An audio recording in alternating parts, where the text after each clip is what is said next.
إذا ينضم معي معالي وزير الشؤون الاجتماعية الأستاذ سليمان الحميد. أحسن الله عزاك، وتفضل أترك لك المجال معاليكم.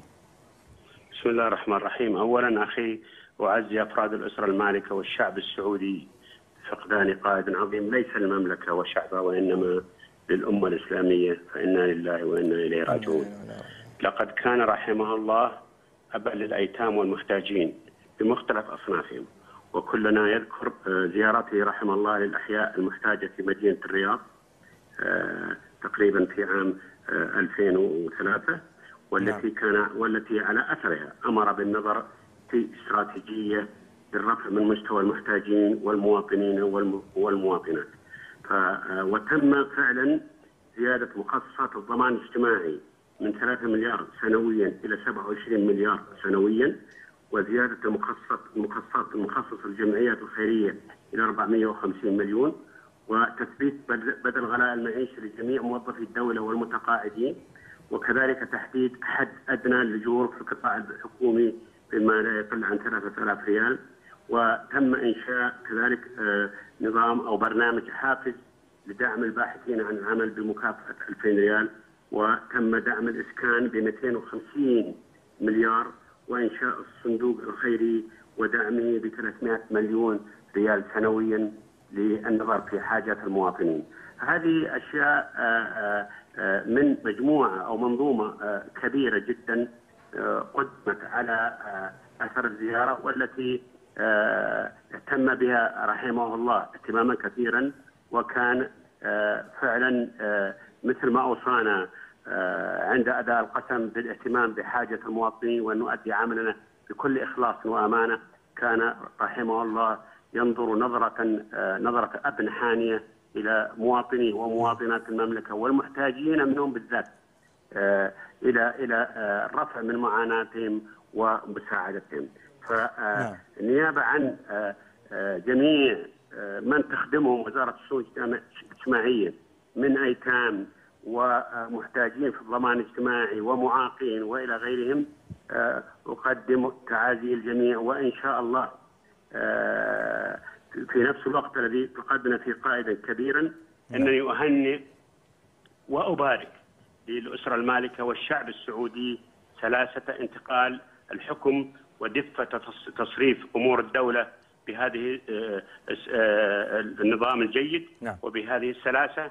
وكلنا يعرف أن المملكة محاطة بمراكز ومناطق فيها قلاقل كثيرة ولها أعداء يتربصون بها، فانتقال دفة تسيير الأمور في المملكة إنما هو إنجاز كبير جدا يجب أن يدركه جميع المواطنين والمواطنات، وأنا واحد منهم. ونشكر الله ونحمده على هذا النجاح الكبير في الانتقال بكل سلاسة. أقول ذلك عن مليكنا المحبوب رحمه الله، وفي نفس الوقت قائد مسار أهنئ وبارك لقائدنا الجديد الملك خادم الحرمين الشريفين الملك سلمان بن عبد العزيز وولي عهده ولي العهد. وأنا متأكد أن خادم الحرمين الشريفين إن شاء الله سيحمل المسيرة وسيدفعنا إلى العمل في سبيل راحة كثير من المواطنين، وفي سبيل تأدية الرسالة النبيلة التي بدأها عبد العزيز المؤسس رحمه الله لخدمة هذه البلد ومواطنينها. وأسأل الله التوفيق للجميع والمغفرة والسلوان، والمغفرة لخادم الحرمين رحمه الله والسلوان لذوي والأسرة المالكة. وأسأل الله أن يعيننا جميعا ويتقبل دعاء الجميع، وإنا لله وإنا إليه راجعون. معالي وزير، يعني اتسمت سنوات الملك عبد الله بالحكم وأيضا قيادة البلاد إجمالا بمكتسبات ومقدرات يعني كبيرة ومتنوعة. لعل الشعب السعودي لمس يعني ذلك بكل وضوح وتجلي، وتحقق للمواطن مزيد حقيقة من الرفاهية والرخاء والمشاريع اللي فعلا تصب في الصالح العام، مثل إنشاء طبعا عدد من المدن الاقتصادية. لكن هناك في المقابل الفقراء والمساكين. لعل خادم الحرمين الشريفين الملك سلمان بن عبد العزيز لديه اهتمام خاص بشأنهم، ولعلك قريب يعني من الواقع، لعلنا يعني تنقل لنا جزءا مما وقفت عليه. طبعا أخي أنا يعني خدمتي في الوزارة قصيرة، يعني قصيرة جدا، لكن تاريخ خادم الحرمين الشريفين الملك سلمان بن عبد العزيز في العمل الإنساني مشهود له. فأنا نعلم أنه أسس ورعى كثير من الجمعيات في مدينة الرياض كجمعية إنسان وجمعية البر وجمعيات كثيرة، وكان رحمه الله يهتم بأداء العمل الخيري للمحتاجين للأيتام وغيرهم ومحتاجين في المملكة. فلا شك أن خادم الحرمين لديه هذه النظرة البعيدة ولديه الرغبة الصادقة في خدمة هؤلاء المحتاجين ورعاية جميع الجمعيات الخيرية، سواء في جمعية الكلى أو المعاقين أو غيرها. يعني عزاءنا كبير إن شاء الله وأملنا كبير بصفتي مسؤول عن قطاع يخدم هؤلاء المحتاجين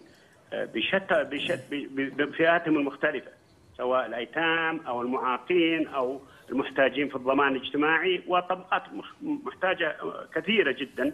فأملنا كبير، وأنا إن شاء الله واثق بأن خادم الحرمين الشريفين الأمير سلمان سينظر نظرة قوية ونظرة أب حاني على هؤلاء المحتاجين، وإن شاء الله إضافة أيضا سنتفائل بالمستقبل. نعم، إضافة اهتمامه بذوي الاحتياجات الخاصة، لعل له مركز بحائل تحت إشرافه. طبعا أنا ذكرت أنه يعني تاريخه في خدمة العمل الاجتماعي كبير جدا. نعم. فكلنا يعرف عندما في الرياض أنه يرعى كثير من الجمعيات الخيرية وكثير من الأعمال الإنسانية لخدمة المحتاجين. فهذه معروفة عن سمو الأمير عندما كان أمير لمنطقة الرياض. وأنا متأكد الآن بعد أن استلم دفة القيادة للمملكة أن ستكون نظرته أوسع وأكبر، وكلنا تفاؤل ونظرة للمستقبل لتلبية حاجات هؤلاء المحتاجين والأبناء الذين ترعاهم الوزارة، وأملنا كبير في ذلك، وأنا إن شاء الله واثق. وهذا ليس مستغرب على الدولة وأبناء الملك عبد العزيز، فهذه يعني مثل ما بدأت في ملوك سابقين في الدولة. أنا متأكد أن خادم الحرمين الشريفين الجديد إن شاء الله سينظر نظرة قوية لهؤلاء المحتاجين، فعلاوة على اهتمام الدولة والحكم بهؤلاء شاء إلا أنه كذلك ديننا الإسلامي الحنيف يوصينا بالعناية بهؤلاء. فإن شاء الله ستكون الأمور من يد أمينة إلى يد أمينة أخرى، وسننظر إلى مستقبل زاهر إن شاء الله. نعم. معالي الوزير، أيضا أن نبقى اجتماعيا تحديدا عن المرأة. يعني نعلم جميعا أن المرأة حظيت في عهد خادم الحرمين الشريفين الملك عبد الله بن عبد العزيز آل سعود رحمه الله بالفخر فور يعني حصولها على مناصب قيادية والترشح لمجلس الشورى ومشاركتها في القطاع الصحي وكذلك التعليمي والإعلامي، وفتح الأهم فتح باب الابتعاث لها وتأنيث المحلات التجارية النسائية. يعني هنا أتحدث عن نصف المجتمع، المرأة. كيف تقرأ واقع دور المرأة في عهد خادم الحرمين الشريفين الملك عبد الله بن عبد والله مثل ما تفضلت أنت ذكرت الإنجازات الكبيرة التي تحققت للمرأة في عهد خادم الحرمين الشريفين الملك عبد الله رحمه الله، وأهمها أو على رأسها رمزيا دخولها في مجلس الشورى، بحيث أصبح أعضاء مجلس الشورى 20% منهم تمثلهم نساء، وتحقق لها مكاسب كبيرة جدا. وأنا متأكد إن شاء الله أنه خادم الحرمين الشريفين الملك سلمان بن عبد العزيز سينظر نظرة قوية للمرأة واحتياجاتها. فالأوقات قد تغيرت، المرأة نصف المجتمع، والمرأة هي يا إما أم لنا أو بنت لنا أو زوجة أو أخت، فهي مواطنة ونحن مواطنون. يجب أن تتمتع بحقوق ومثل ما يتمتع بها بقية المواطنين. وأنا متأكد، ويجب أن ندرك أن الأوقات قد تغيرت والظروف قد تغيرت والحياة الاجتماعية قد تغيرت، ويجب أن تكون المرأة قادرة للاعتماد إلى درجة كبيرة على نفسها. وأنا متأكد أنه هذه التوجهات ستكون مستمرة إن شاء الله. وسقف الأمل كبير، سقف الأمل كبير، ويجب أن لا تقف الطموحات عند حد معين، ولكن الأمور تحتاج إلى في بعض أمورها أن ينظر لها بعقلانية وبتدرج. وأنا متأكد أن القيادة الرشيدة إن شاء الله لديها الإدراك والوعي التام بأهمية دور المواطنة السعودية في خدمة وبناء المجتمع ككل. نعم. معالي الوزير، إن أردت أن تضيف كلمة أخيرة باقتضاب بدقيقة لو سمحت. والله أنا يعني كلمة الأخيرة يعني لا أملك إلا أنه أرفع صوت من تخدمهم الوزارة من أيتام ومطلقات وأرامل ومحتاجين في الضمان الاجتماعي. أرفع نيابة عنهم الصوت بالتعزية والدعاء للملك عبد الله رحمه الله، والتعزية للأسرة المالكة ولأبنائه وبناته، والتعزية للشعب السعودي في فقدان قائد كبير للمملكة والأمة الإسلامية. وفي نفس الوقت ترفع دعواتهم وآمالهم لقائدنا الجديد أن يكون خير خلف لخير سلف، وأن تتحقق في عهده إنجازات كبيرة في المجال الاجتماعي للفئات المختلفة والعزيزة على أنفسنا كمواطنين، سواء منسوبي الضمان أو الأرامل أو المعاقين أو المحتاجين بشتى أنواعهم. وإن شاء الله أنا متفائل بهذا، وستكتب في موازين أعمال من يدعم هذه الفئات المحتاجة.